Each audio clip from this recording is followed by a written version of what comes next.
हाँ, तो अपन एक्सरसाइज 1.1 कर रहे थे और उसका क्वेश्चन नंबर फर्स्ट और सेकंड शानदार तरीके से कंप्लीट भी कर लिया था। आज अपन आज की सेशन में कंप्लीट 1.1 कर लेंगे, जिसमें क्वेश्चन नंबर 3 भी करेंगे, 4 भी करेंगे, 5 भी करेंगे, 6 भी करेंगे और 7 भी करेंगे। ठीक है, पांचों क्वेश्चन अपने आज कंप्लीट हो जाएंगे बहुत ही शानदार तरीके से। क्वेश्चन नंबर 3 और 4 पर आपको विशेष ध्यान देना है, ये बहुत ज़्यादा इंपॉर्टेंट क्वेश्चन है और यहाँ से डेफिनेटली बोर्ड के एग्जाम में क्वेश्चन आएगा। जैसे कि क्वेश्चन नंबर 3 पढ़ो ध्यान से। अभाज्य गुणनखंड विधि द्वारा निम्नलिखित पूर्णांकों के एचसीएफ और एलसीएम ज्ञात कीजिए। बस इतना सा ही लिखा हुआ है कि अभाज्य गुणनखंड विधि द्वारा इनके आपको एचसीएफ और एलसीएम ज्ञात करना है। ठीक है, चलो फिर। और ये कहीं पर भी ये नहीं लिखा हुआ कि एलसीएम निकालो, क्या नाम वो वेरीफाई करो, सत्यापित करो, कुछ भी सत्यापित करने की ज़रूरत नहीं है। चलो अपन सबसे पहले हल करते हैं फर्स्ट का। और 12, 15 और 21 अभाज्य गुणनखंड विधि कौन सी होती है? ये वाली विधि।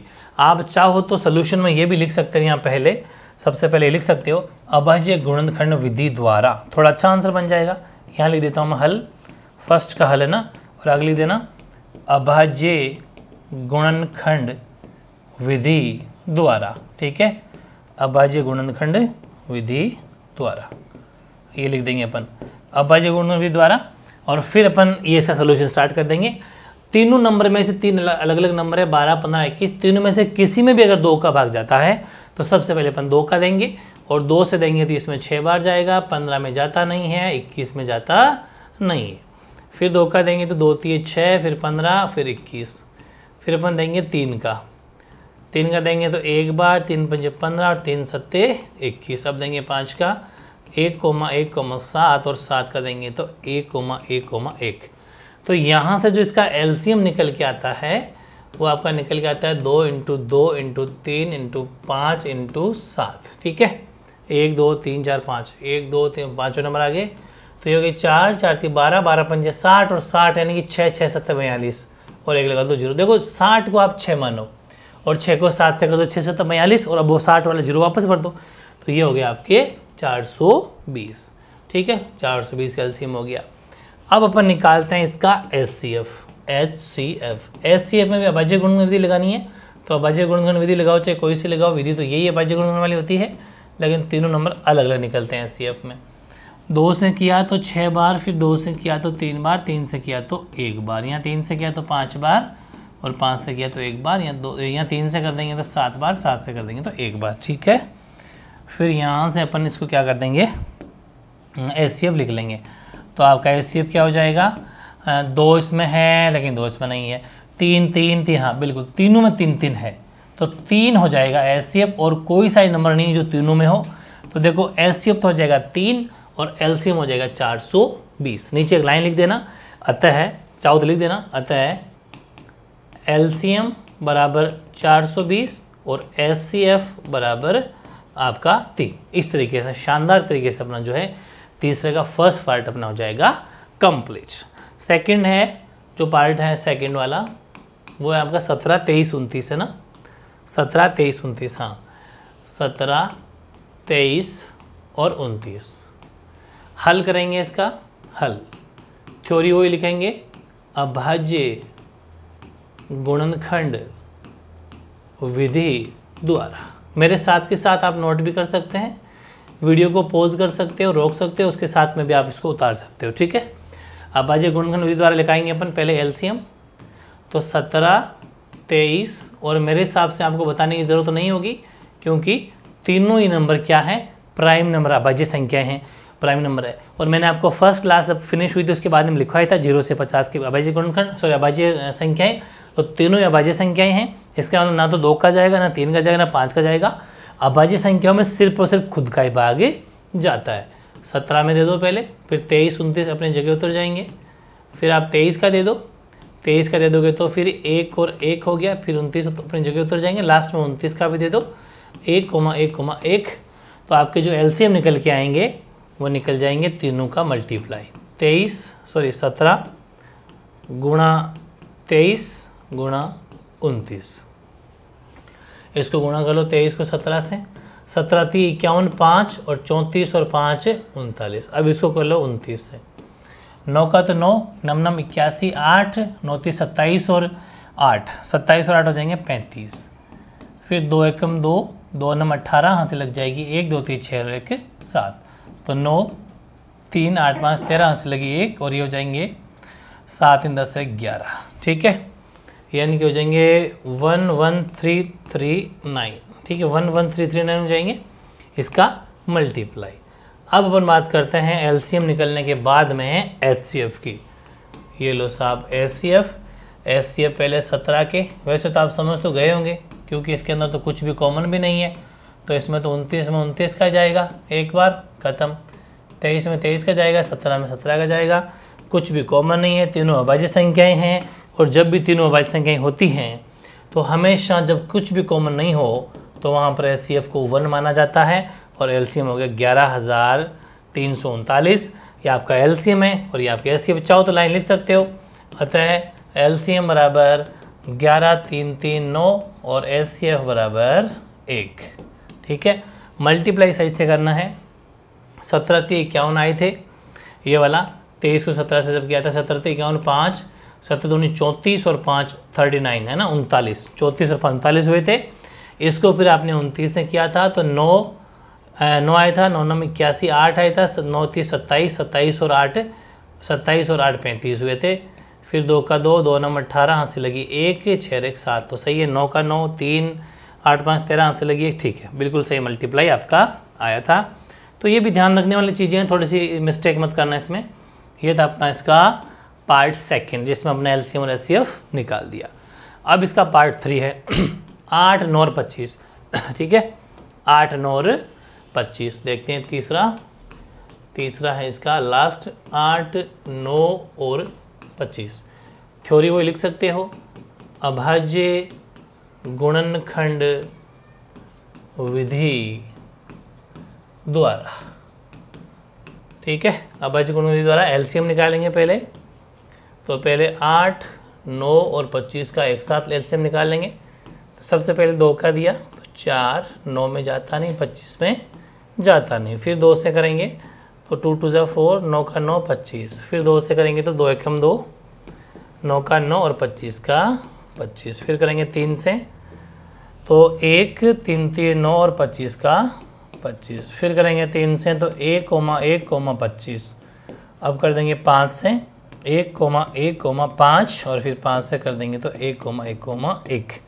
ठीक है, वैल्यू चेक कर लो, यही थी ना। हाँ 8 9 25 यही थी। तो इस तरीके से अपना जो ये हुआ सोल्यूशन।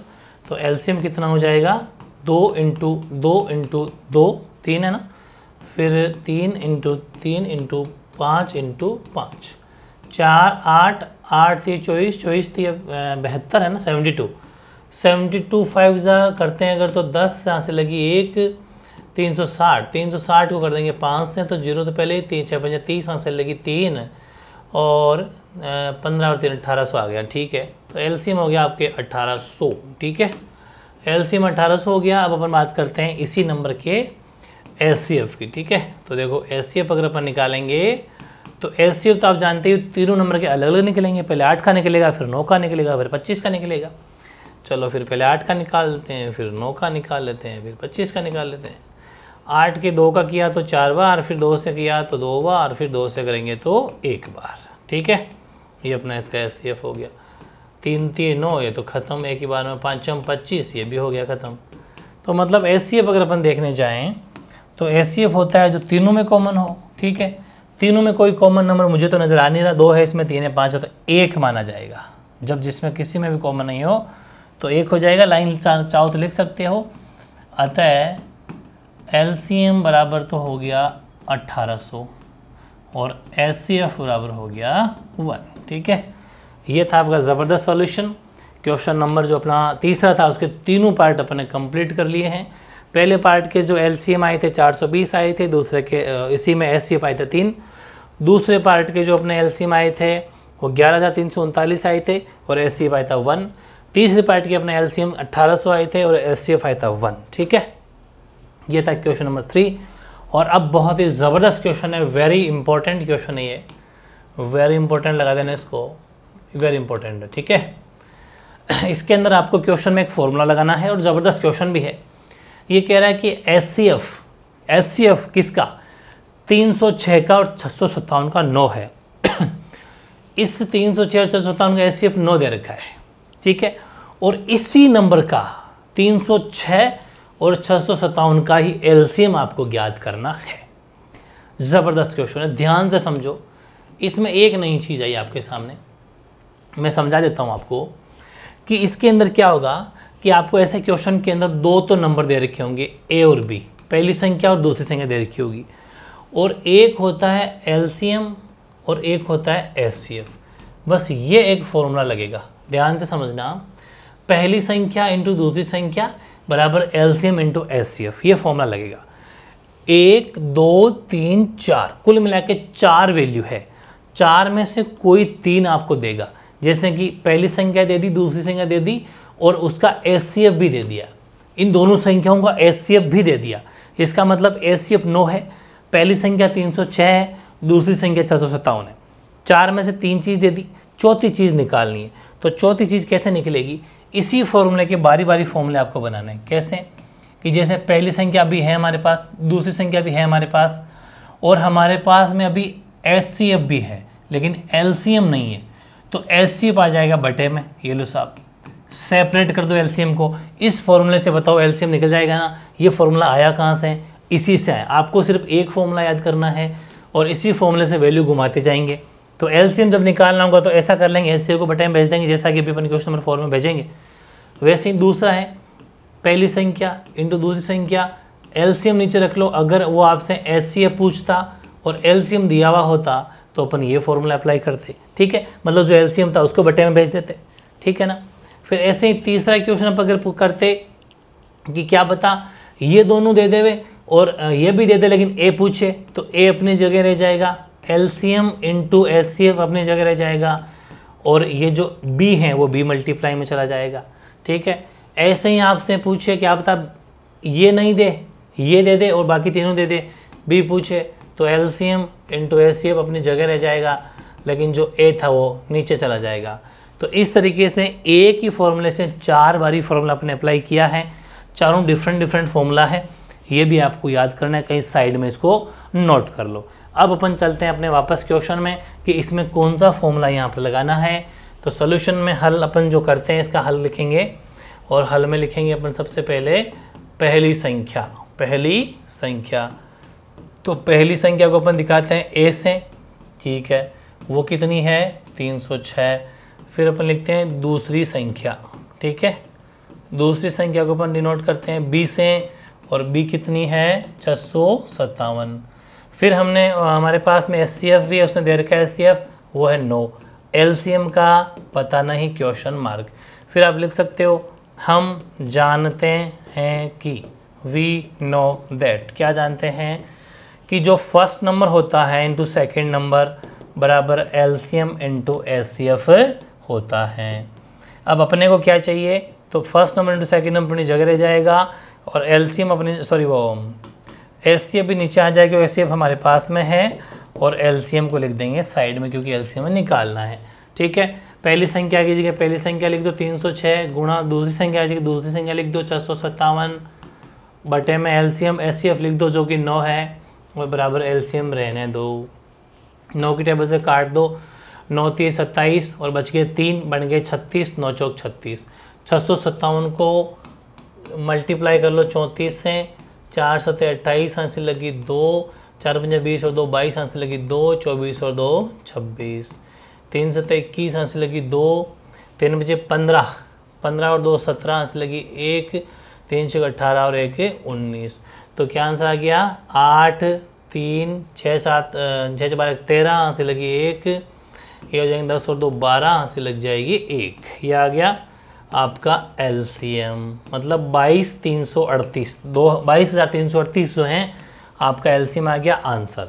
अब वो घुमा फिरा के कुछ भी पूछे, कभी वो इनमें से क्या पूछ लेगा, इन दोनों में से कोई दे देगा, कोई सा भी दे देगा, तो फॉर्मूले को घुमाना है।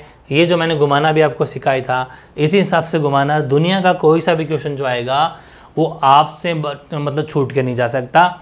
बस सॉल्यूशन आपके सामने, इस अकॉर्डिंग आपको समझते हुए करना है। बाकी कोई दिक्कत नहीं, बड़ा आसान चैप्टर, लेकिन ये क्वेश्चन बहुत इंपॉर्टेंट है, पूरे स्टेटमेंट के साथ में आपको इसको उतारना है। ये था क्वेश्चन नंबर 4। अब अपन बात करते हैं क्वेश्चन नंबर 5 की। सिंपल सा क्वेश्चन है क्वेश्चन नंबर 5, और ये 1 मार्क्स में वैसे तो आपके जो ऑब्जेक्टिव क्वेश्चन आते हैं ना अबे वाले, उसके लेवल का है, लेकिन मैंने सोल्यूशन भी करवा दिया, क्या पता कभी 2 नंबर में भी पूछ ले। क्वेश्चन है कि जांच कीजिए कि क्या किसी प्राकृत संख्या n के लिए संख्या जो 6 वो 0 अंक पर कभी समाप्त होगी, क्या हो सकती है क्या। पहले उस क्वेश्चन को समझा देता हूँ। ये यूँ कहना चाह रहा है कि जैसे 6 है, इसकी पावर n है, तो क्या कभी भी इसका सोल्यूशन 0 आ सकता है क्या। बड़े ध्यान से सुनना, बात उसने करी है प्राकृत संख्याओं की। प्राकृत संख्याएं हो गई 0 से स्टार्ट कर लो, चलो है ना, 0 से लेके सारे नंबर दुनिया के 0 1 2 3 4 जितने भी नंबर होते हैं ये सब अपन ले लेंगे। 0 1 2 3 4 है ना, ये जितने भी नंबर होते हैं। अब वो 6 की पावर n है, मतलब इस n की जगह क्या रखूं, ध्यान से सुनना, इस n की जगह क्या रखूं, इस पूरे का सोल्यूशन 0 हो जाए, ये आपके क्वेश्चन की डिमांड है। तो सबसे पहले आप ये सोचोगे कि यार कम से कम छोटी वैल्यू कौन सी होती है, तो हमने कहा कि n की वैल्यू 0 रख लेते हैं। अगर आप n की वैल्यू 0 रखते हो तो 6 की पावर बन जाती है 0, बस इस n की जगह तो रखना है, तो 6 की पावर बन जाती है 0। और एक ध्यान रखना, साइड में कहीं लिख लेना, किसी भी संख्या की अगर घात, पावर का मतलब घात, अगर 0 हो तो आंसर हमेशा 1 आता है। मतलब लिख देना, किसी भी, ये लाइन लिख लो कहीं पर भी, किसी भी संख्या की घात, घात का मतलब पावर, ठीक है, पावर अगर 0 है तो उसका जो मान है, उसका जो हल है वो हमेशा 1 होगा। ये बहुत इम्पोर्टेंट चीज़ साइड में कहीं लिख लो, वेरी वेरी मोस्ट है, 1 होगा 1, ठीक है, चाहे वो किसी की भी पावर हो। अगर आप कहते हो कि 98 की पावर अगर 0 तो आंसर क्या होगा 1, तो आंसर क्या होगा 1। ऐसे ही मैं कह दूँ 1000 की पावर 0 तो भी आंसर क्या होगा 1। ऐसे ही 6 की पावर 0 तो आंसर क्या होगा 1। तो मतलब अगर आपने 0 से शुरुआत करी कि 6 की पावर 0 रख के देखते हैं तो भी आंसर 1 आ रहा है। फिर आपने कहा कि चलो 0 से बात नहीं बढ़ेगी, 1 रख के देख लेते हैं, 6 की पावर 1 रख के देखा तो 6 आ रहा है, 6 की पावर 1 का मतलब 6 कम 6।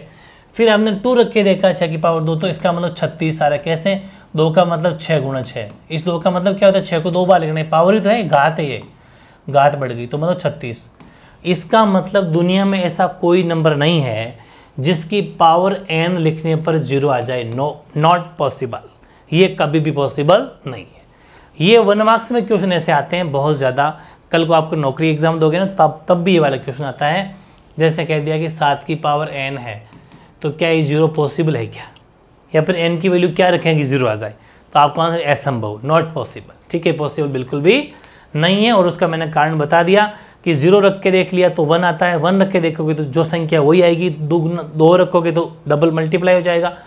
तो ये बात साइड में लिख लेना, समझाने के लिए मैंने फुली एक्सप्लेन किया है। बाकी अपना क्वेश्चन ये है, आंसर लिखना है कि यदि 6 अंक 0 पर समाप्त होता है, यदि जो ये 6 है, क्वेश्चन की जो डिमांड है कि अगर 6 अंक 0 पर समाप्त होता है क्या, तो अपना आंसर ही लिख रहे हैं कि अगर 6 का जो अंक है वो अगर 0 पे समाप्त होता है तो उसमें 5 एक गुणनखंड होना चाहिए, 5 एक गुणनखंड होगा।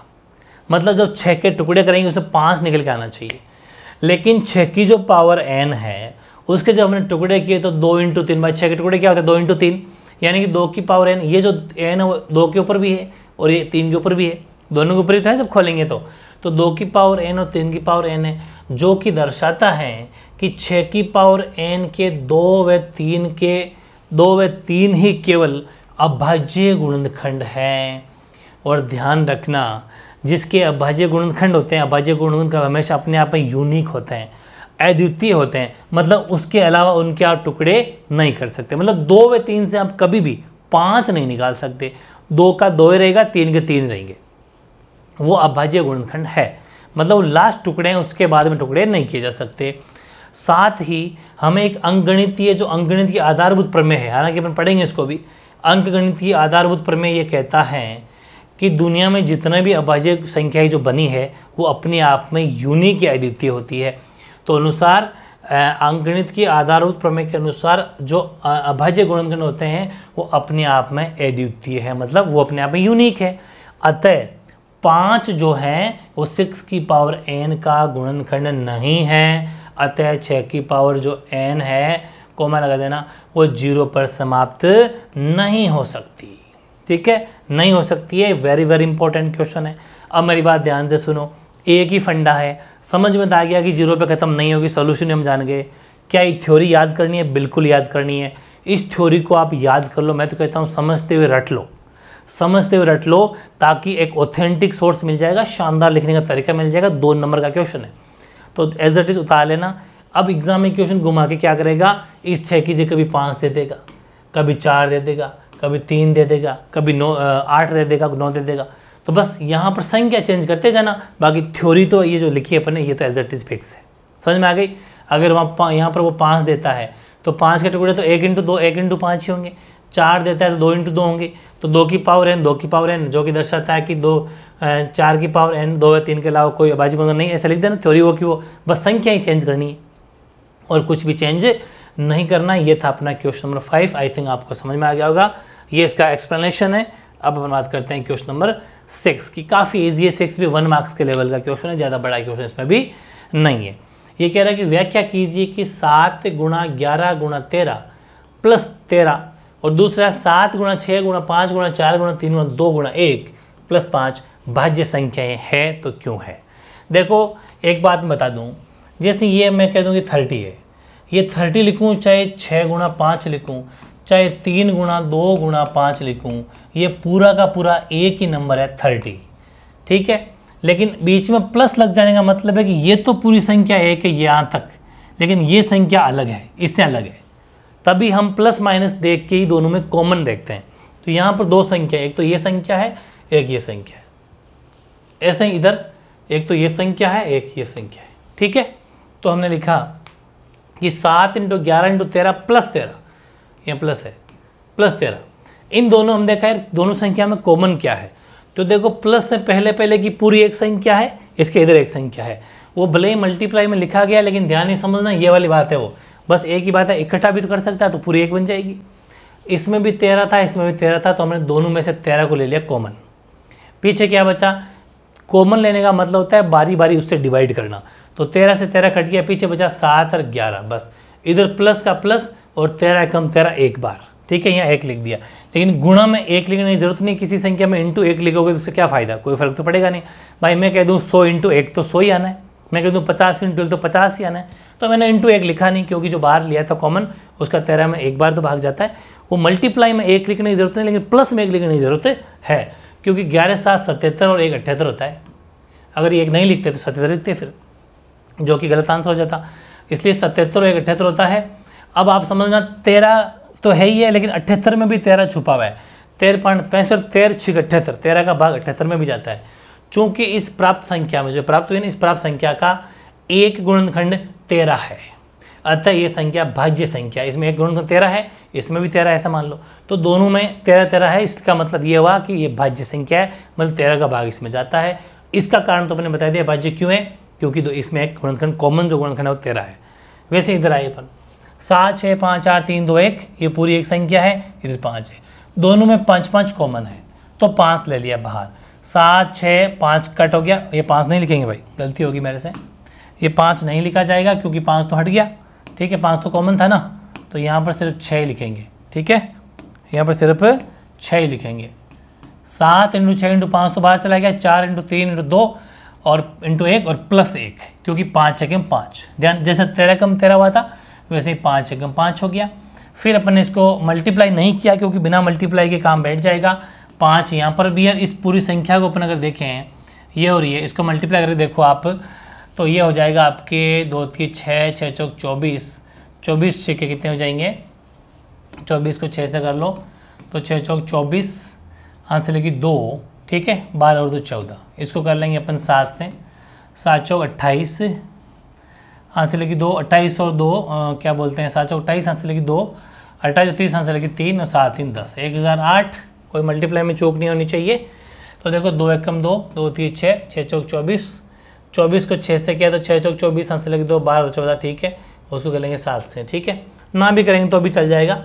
बाकी बात वही है जो अपन ने समझी थी, क्या, क्योंकि इस प्राप्त संख्या का एक गुणनखंड 5 है, 5 इसमें भी गुणनखंड 1 5 है, और वैसे भी दोनों संख्या 5 5 था, अतः ये एक भाज्य संख्या है। इसको एज इट इज भी लिख दोगे तो कोई फर्क नहीं पड़ेगा।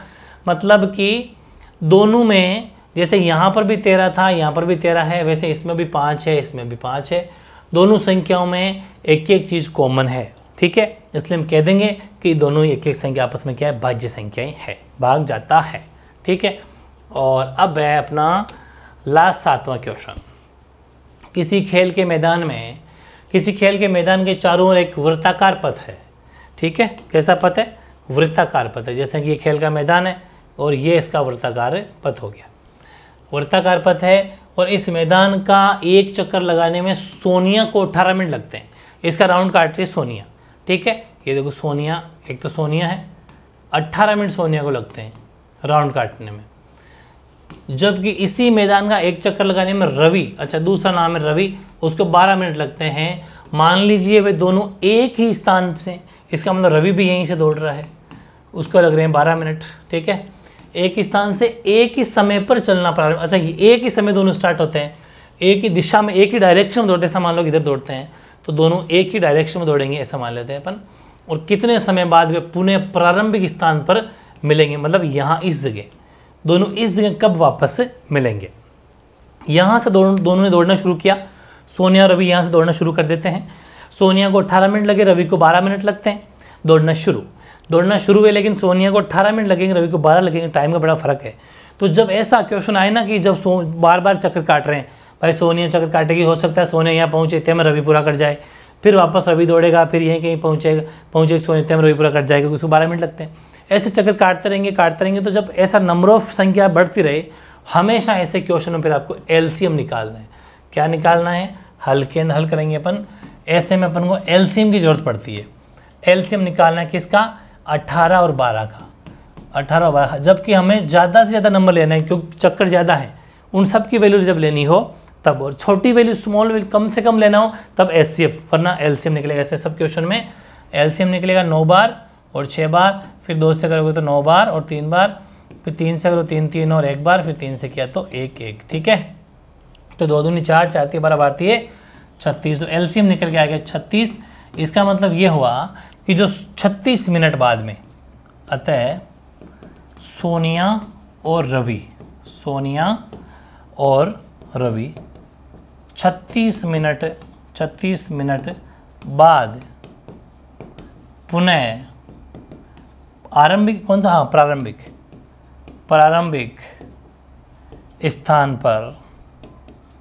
स्थान पर मिलेंगे, ठीक है। ये तो हो गया आंसर। लेकिन कभी कभी वो क्वेश्चन ऐसा भी पूछ सकता है, अभी तो इसने कहा कि कितने मिनट बाद मिलेंगे, कभी कभी ये भी पूछ ले कि जब वो ऐसे क्वेश्चन आगे एक्सटेंड करके दे देगा कि सोनिया और रवि ऐसे चक्कर लगाते हैं, जबकि लास्ट में कह देगा कि जबकि सोनिया और रवि दोनों 36 मिनट बाद में मिलते हैं, ठीक है। तो बताओ सोनिया ने कितने चक्कर काटे, जबकि रवि ने कितने चक्कर काटे। तो सीधी सी बात है, सोनिया ने लगते हैं 18 मिनट, तो 18 × 2, इतने में 36 मिनट हो जाएगी। इसका मतलब सोनिया ने तो काटे 2 चक्कर, लेकिन रवि जो हैं, रवि 12 मिनट में चक्कर करता है, उसने काटा 3, 12 3 36 मिनट, तभी तो हुई। इसका मतलब ये हुआ कि सोनिया ने 2 चक्कर काटे, 2 चक्कर, और रवि उसमें जब तक ये 3 चक्कर काट चुका था, तब जाके दोनों आपस में इसी वापस पॉइंट पर दोनों जने मिले, ठीक है। ये भी क्वेश्चन क्या पता आगे बढ़ा के पूछ ले, तो भी अपन को हमेशा तैयार रहना है। इस तरीके से बहुत ही शानदार तरीके से अपन ने इस एक्सरसाइज को, जो आपकी एक्सरसाइज 1.1 थी, उसको कंप्लीट कर लिया है। इसमें अपन ने 3 पार्ट बनाए। जो फर्स्ट पार्ट था अपना, फर्स्ट पार्ट, सेकंड पार्ट और थर्ड पार्ट, ठीक है। फर्स्ट पार्ट में अपन ने क्वेश्चन नंबर फर्स्ट किया कंप्लीट शानदार तरीके से, सेकंड पार्ट में अपन ने क्वेश्चन नंबर सेकंड किया, और थर्ड पार्ट में अपन ने क्वेश्चन नंबर 3 किया, 4 किया, 5 किया, 6 किया, 7 किया। अगर मैं वेरी इंपॉर्टेंट क्वेश्चन की बात करूं तो ये और ये 4 क्वेश्चन वेरी इंपॉर्टेंट है। बाकी तो ये नॉर्मल क्वेश्चन है जो 1 मार्क्स में आने के लेवल के हैं। क्योंकि अगर 4 क्वेश्चन आप ढंग से पढ़ लेते हो तो ये आपके 3 मार्क्स में आने के पूरे चांस है। यहाँ से तो कोई ज़्यादा वो क्वेश्चन वाली बात नहीं है, ये तो कोई ऑब्जेक्टिव आ जाए जो एबीसीडी वाला होता है ना, वहाँ कोई क्वेश्चन बनता है, बाकी ज़्यादा लोड लेने की ज़रूरत यहाँ पर बिल्कुल भी नहीं है।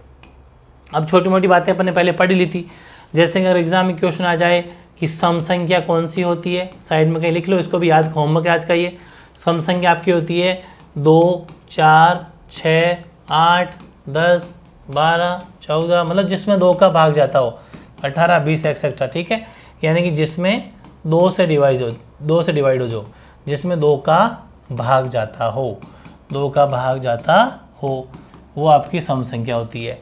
वहीं विषम संख्या की मैं अगर बात करूं, विषम संख्या, तो विषम संख्या आपकी होती है 3, 6, 9, 12, 15, 18, एक भी होती है 18, 21, 23 डॉट मतलब जिसमें 2 का भाग नहीं जाता हो, 2 का भाग नहीं जाता हो, वो आपकी विषम संख्याएं होती है, 2 का भाग नहीं जाता हो।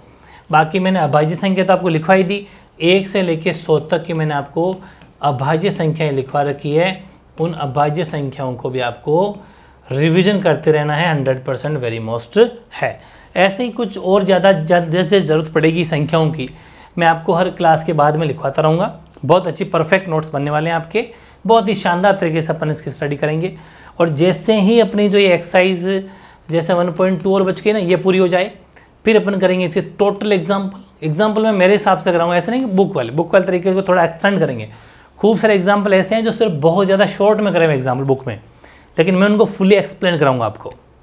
तो 1.1 हो गई पूरी, 1.2 करेंगे, उसके बाद में सारे एग्जाम्पल करेंगे और फिर रखेंगे आपका एक शानदार सा लाइव टेस्ट। इस लाइव टेस्ट में क्या मार्क्स रहते हैं आपके, उस टाइम लाइव टेस्ट अपना हिंदी मीडियम और इंग्लिश मीडियम को मर्ज करके एक लाइव टेस्ट रखेंगे, जिसमें दोनों मीडियम के अंदर पेपर बनेगा आपका। जो यहाँ मैं लाइव टेस्ट में जो क्वेश्चन दूंगा दोनों भाषाओं में होंगे, मज़ा भी आएगा, नंबर ऑफ स्टूडेंट ज़्यादा होंगे तो और मज़ा आएगा।